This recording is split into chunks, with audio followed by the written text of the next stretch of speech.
It's me, the devil.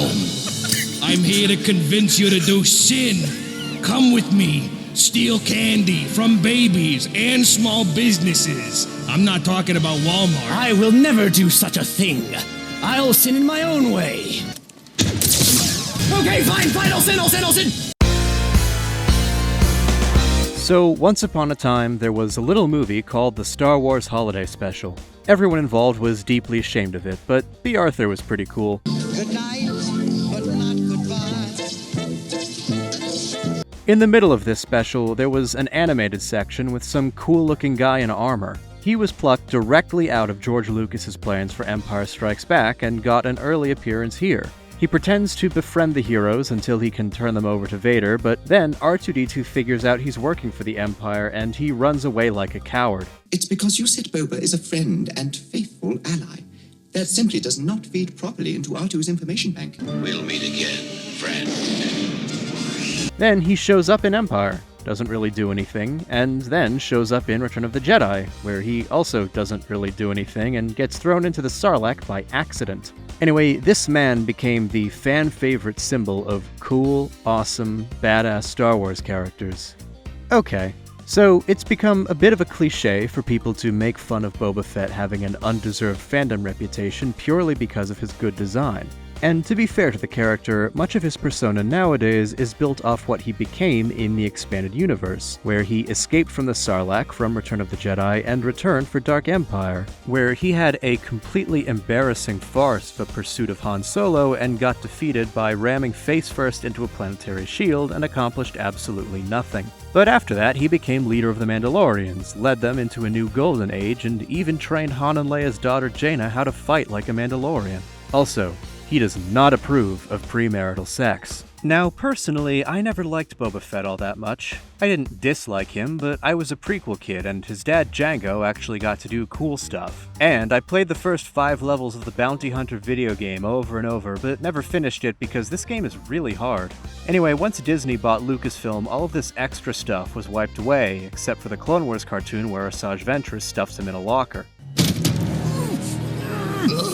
But people were kicking around the idea of a Boba Fett movie for a long time, and fans were excited.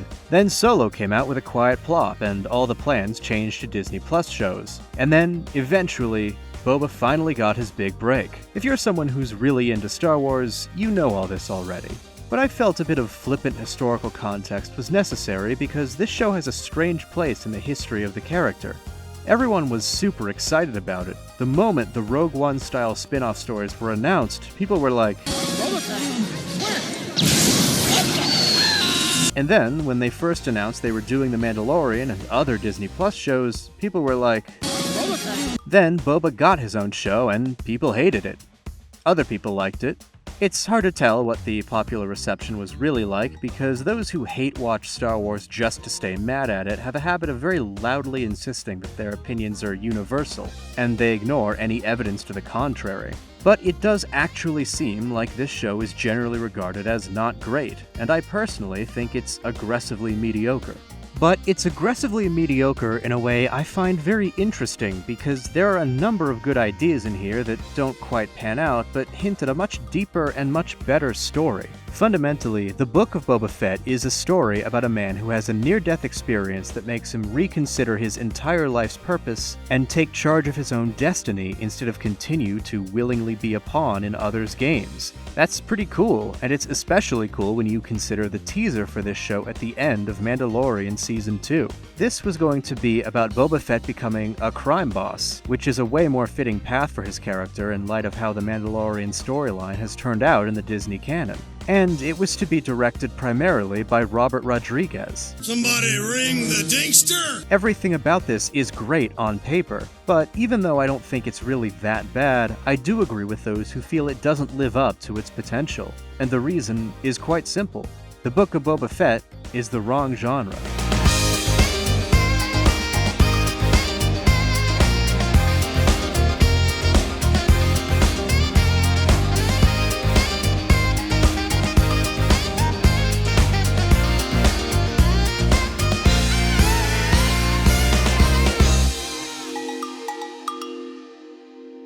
Now, I personally have the philosophy that it is unfair to judge a work based on what you wanted it to be, rather than engaging with it on its own terms. You have to judge how well a work of art tells the story it is actually going for. So, how can I say that the Book of Boba Fett is the wrong genre and not be a hypocrite? Well, I hope I'm not, but maybe I am. I do believe that the criticism I am about to give is fair, because the genre issue is a clash between the way the creatives told the story and what I perceive to be their intent. I'm saying there was a better way to tell the story of Boba abandoning his bounty hunter ways to become a crime lord with a conscience. I'm not railing against the very idea itself. And, to be direct, the problem is that Favreau and Filoni wrote a crime story but made it a western. Before I go into detail about why that causes problems, I want to begin where the show does, and talk about why its start interested me in the character arc it was setting up.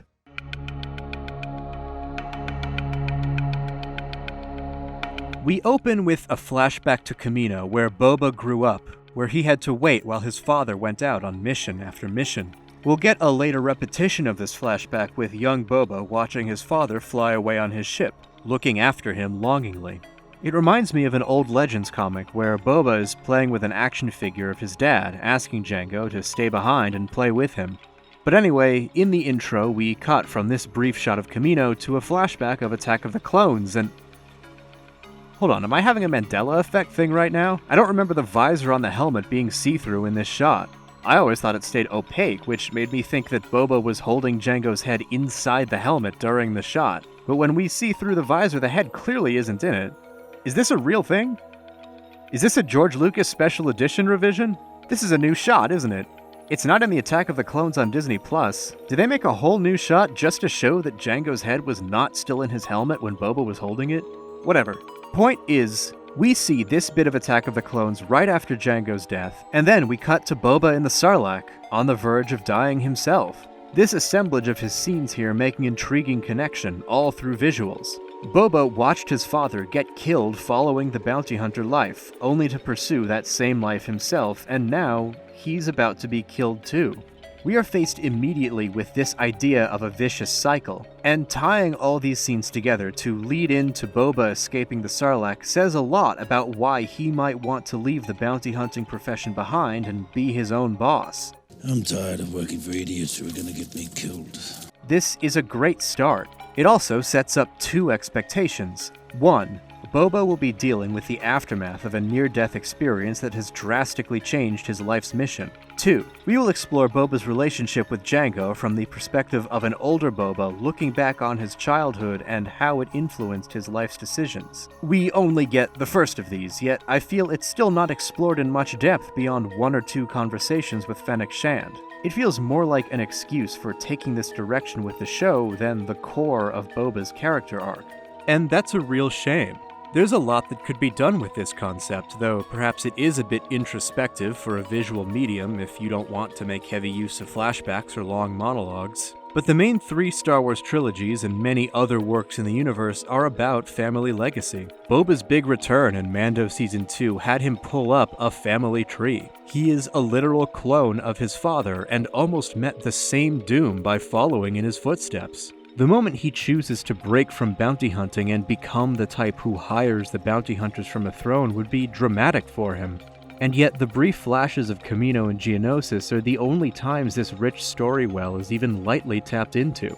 Boba could reflect on his dynamic with his father while visiting the Tuskens, or talking privately with Fennec, or just while thinking to himself in his healing spa. The Polynesian spa. But he never really does. There would be a perfect opportunity to insert such a moment when Boba is tripping out after swallowing a spicy lizard. A lizard? Thank you. But his vision is just himself in his armor finding a tree. It's a cool tree, and I do like seeing this Tusken ritual, but as far as soul-searching visions go, it's nothing. Boba feels shallow, almost thoughtless throughout a lot of the show. I'd say it's fair game to bring up the missed potential here regarding Boba seeing a vision of Jango because the show itself sets up the importance of Jango's influence over Boba's old life, but then it does nothing with it, even though doing more could have directly helped in telling the story the show wants to tell. Since I brought up the Tuskens, let's talk about them for a moment. The purpose of these flashback segments, which I think maybe should have just been told chronologically, but whatever, is to further justify Boba Fett's change of heart, specifically to justify the softening of his edges. Living with the Tuskens has made you soft. In Empire Strikes Back, Boba was introduced by Vader sternly telling him, "No disintegrations," implying a degree of ruthlessness that he never really gets to show off. Expanded Universe characterizations ran with this, and while he did become a heroic figure in the Legends continuity, he was always an edgier anti-hero. The Book of Boba Fett softens him up quite a bit, turning him into your friendly neighborhood community leader who wants to clean up Mos Espa of the drug trade. That is a considerable leap, at least when stated that way, and the fulcrum of Boba's transition from one to the other is the short time he spent with the Tuskens. Based on the way Boba talks about the lonely life of bounty hunters and consistently tries to recruit more allies with promises of better treatment and better camaraderie, it seems to me that living with the Tuskens and experiencing a genuinely accepting community, after they tried to keep him prisoner, has radically shifted his priorities, turned him from a loner into someone who wants a family. The Tuskens took me in, made me part of their tribe. I was ready to leave hunting behind. This is likely the first time since Jango died that Boba has experienced any real familial connections with anybody. And after almost dying in the Sarlacc and reflecting on his father's death, he's probably just sick of his old loner mercenary life. I say it seems to me that this is the case because this idea is hardly articulated. I'm just connecting some dots in a franchise that generally doesn't leave such critical character motivations up to unspoken interpretation, unless it's Andor. But I suppose Boba is still not one to talk to others about his feelings. If only there was a scene where Boba is alone and in the middle of some kind of spiritual journey that could externalize his inner thoughts in a way that he normally might not do. Such a shame that there is no scene like this, huh? So, Boba's priorities have shifted. He no longer cares about being a mercenary. He wants to be his own boss, be in charge of his own life, and build a place where bounty hunters are not subjected to the whims of stupid, out-of-touch clients, and will never experience something like the Sarlacc pit or Black Kirsantan being abandoned by his Hutt employers. Boba doesn't want to die the way his father did. He wants to be his own man in more ways than one. Great. Awesome. This is a poignant story, but the show never quite tells it as clearly and deeply as it should. I interpreted these aspects of Boba's arc as the show was coming out. I did not have to think too deeply to get to these conclusions, but I never felt like the show quite did enough with these ideas. Anyway, these are Boba's motivations as I see them. How does he go about acting on them? Well, he becomes a crime lord. He rocks on up to Bib Fortuna on Jabba the Hutt's throne and shoots him, claiming what little remains of Jabba's criminal empire for himself. Awesome. The teaser at the end of Mando Season 2 was great, and it sets up a particular expectation for what Book of Boba Fett is going to be about. It's going to be a crime show. A Star Wars Sopranos. John Favreau tried to steal my ideas. Bro, listen. Except, family friendly. But then it wasn't. So now let's get into the meat of it.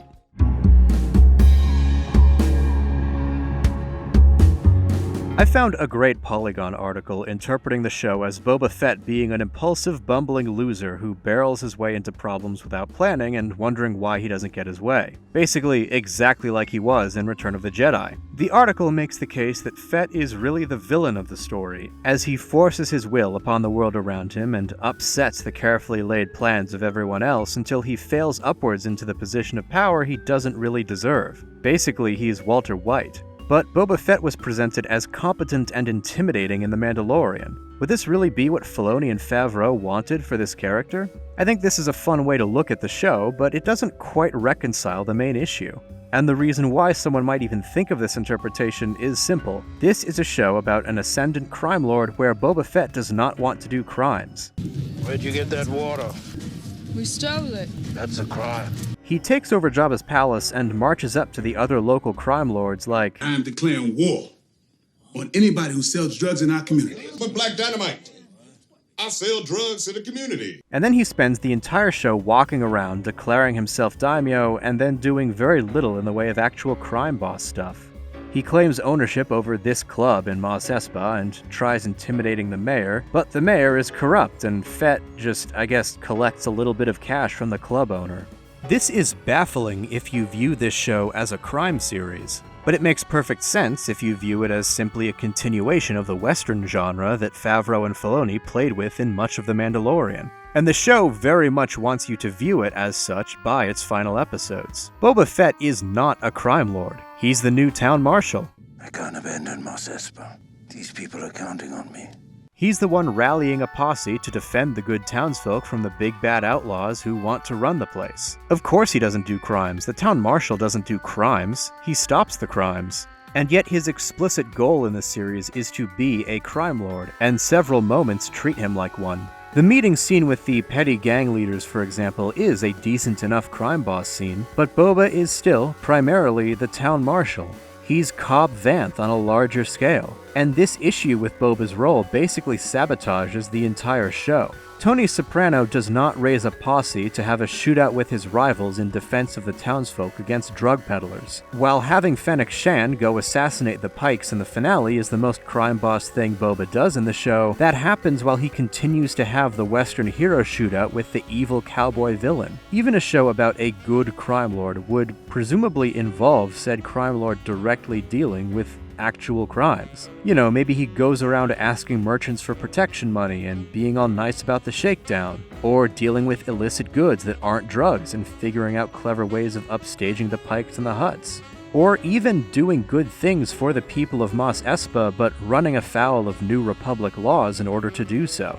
In Season 1 of Peaky Blinders, mild spoilers for that, but nothing too serious, there is a moment where the titular gang has to rally together to defend their territory from a rival gang. But this is after several other moments of clever plans to undermine these rivals with false alliances and provocations specifically regarding the business that both parties are fighting over, horse betting. The Blinders are not defending the town from the big bad gangsters who are coming in, they are pushed to the brink while attempting to assert their own business operations. And this standoff feels nothing like a Western standoff, because the Blinders have been consistently committing crimes and dealing with law enforcement at the same time as they have been with Billy Kimber here. Speaking of law enforcement, part of what makes Book of Boba's conflict feel more like a town marshal versus criminals instead of an upstart gang fighting a more established gang is the total lack of any quote-unquote legitimate authority. A squabble between crime lords is simply a squabble between factions if there is not a law that both parties are on the wrong side of. In Breaking Bad, Walter White conducts his illegal meth operation behind the back of his DEA brother while also contending with other criminals like Gus Fring or the Salamancas. In Peaky Blinders, the first season takes the shape it does because Tommy Shelby's efforts to overthrow Billy Kimber are shaken up by the recent interference of Inspector Campbell trying to crack down on crime in the city. Even when the seasons go on and the Blinders move about in the world and Tommy Shelby proves to be historical fiction's most powerful edgy OC, their criminal roots are never forgotten and their criminal actions are treated appropriately. The FBI is such a constant threat in The Sopranos that, vague spoilers, Tony's efforts to evade them cause the deaths of at least 2 main characters. But in the Book of Boba Fett, there seems to be no law on Tatooine for any crime lords to be breaking with their activities. As a result, Boba as daimyo just slides into the role of the closest thing the town has to a legitimate authority. There is the town mayor, but he's corrupt and allies with the Pikes. Which is fine, of course. A major part of being a crime lord is bribing the local officials. But it's not like Boba ever tries to set up a more compliant rival for this mayor, he just threatens the mayor once and then the mayor runs away. There is Cobb Vanth, but he only protects his own town miles away, which Boba has no interest in, and ultimately is more on Boba's side because, again, Boba is the heroic town marshal. Now, Tatooine is in the Outer Rim, known for being a lawless place, so maybe we can just assume that there is no legitimate authority. We even see stormtrooper armor strewn about to show that the Imperial presence we saw in A New Hope has no place here anymore, which is a nice touch. However, in this very series, we see the New Republic taking an active interest in patrolling Tatooine to enforce laws. Specifically, these 2 X-Wing pilots who show up to enforce traffic laws on Din Djarin and then do nothing. Would Boba's activities as a crime boss, even as a nice crime boss, run afoul of New Republic laws?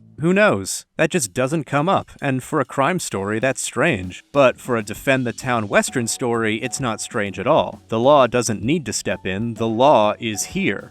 And his name is Boba Fett. To some extent, it could be an interesting character tick. Despite working for crime lords, he's also worked for the Empire before, meaning he has enforced their laws in the past. So perhaps some of his lack of real crimes is a result of being so used to taking out criminals that he just isn't switching to a different mindset. But once again, it doesn't feel like this is carefully crafted characterization on the part of the show. It feels more like I'm projecting than analyzing when I think about this work, even though all of my points are drawn directly from the text itself. The book brushes up against all of these ideas without engaging with them in any significant degree in favor of doing another Western pastiche.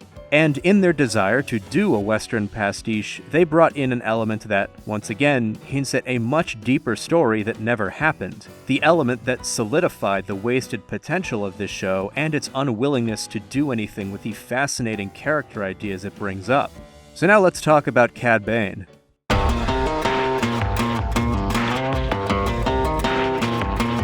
Back when the Filoni Clone Wars show ended in 2013 and 2014, several plans for unfinished episodes were openly discussed. Some early animation was made available, some stories were adapted into comics or novels, and eventually a few arcs got to be fully produced for the revival finale season they put out on Disney+. One of these plans involved Boba Fett, who had appeared several times on the show trying to make it as a bounty hunter while dealing with the extreme handicap of being a dumb baby.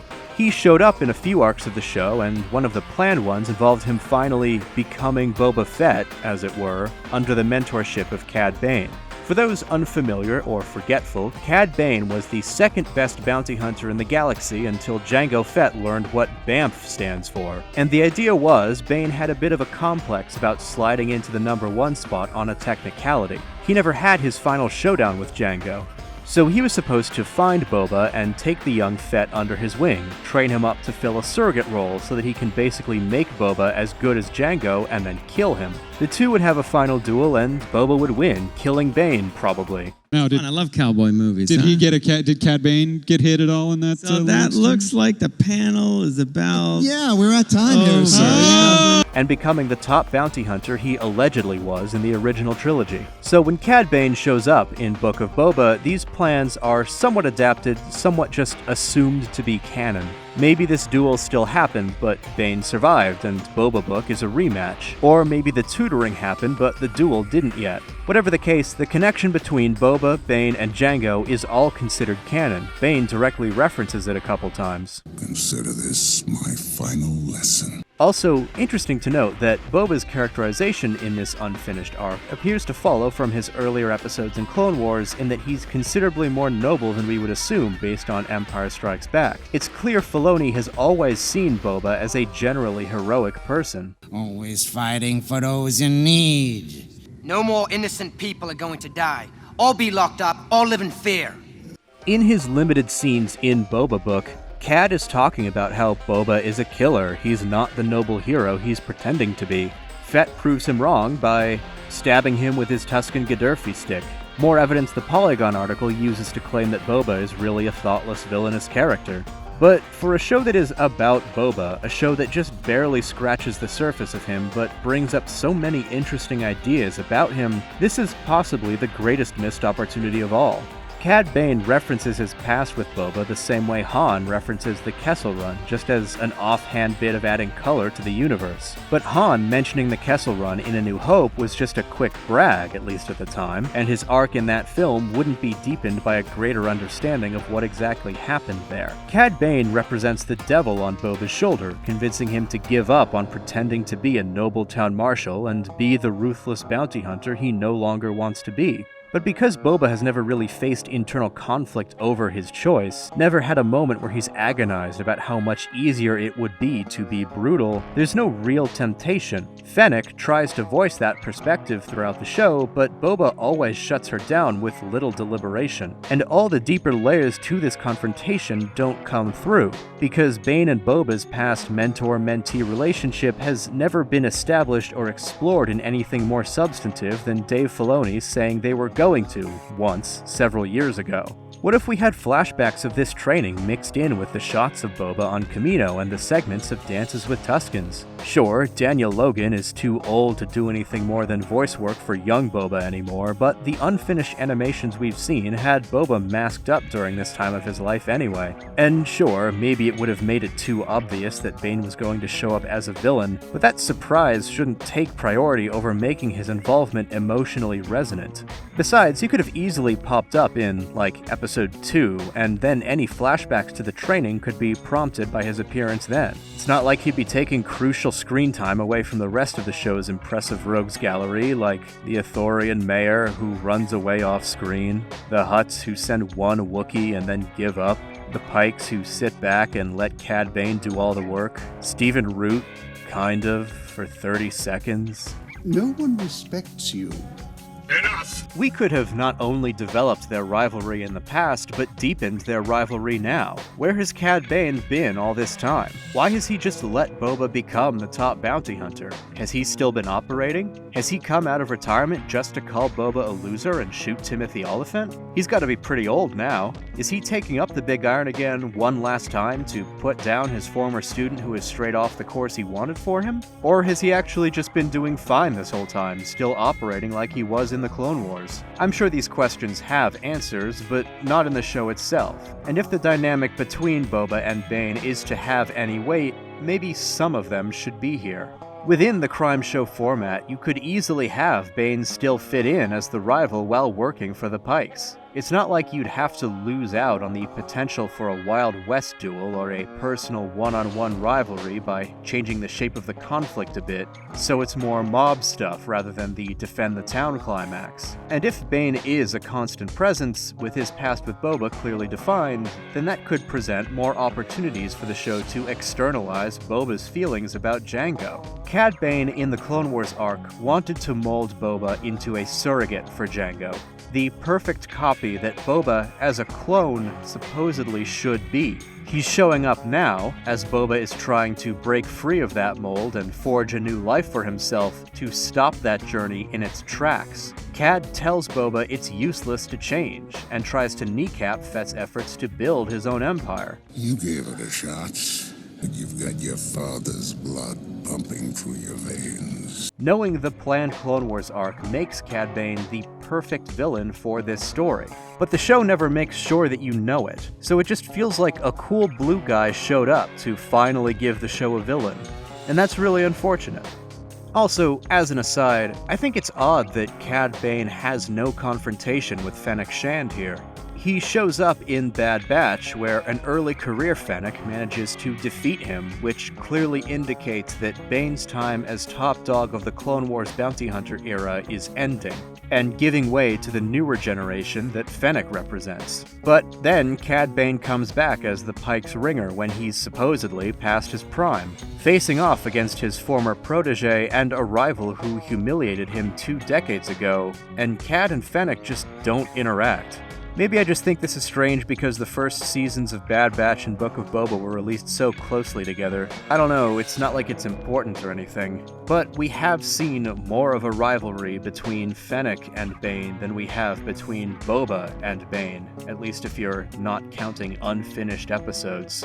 I guess that's all I wanted to say about Cad Bane.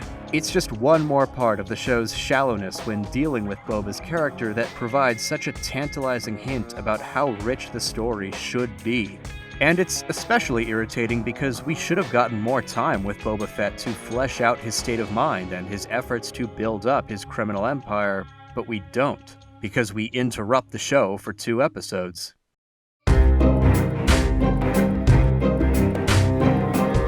This is not an original opinion at all. I mean, I don't know how original any of my other opinions I've expressed so far are, but this one is extremely common. The best episodes of the Boba Fett show are the ones about Din Djarin, not Boba. And they should not have been in the show. They are good, I do like them, but these are Mandalorian episodes, and we really needed more time with Boba to tell a good crime story. But we're telling a defend the town western, and the stakes for that conflict are all completely set up. Now it's just a matter of gathering the posse. There isn't that much I want to say about these episodes. I mean, I have thoughts about the stuff with Luke training Grogu, but I already spoke about that in another video. I just figured I should mention this as yet another reason why the teases of a deep character story about a cold mercenary having a change of heart feel as unsatisfying as they do.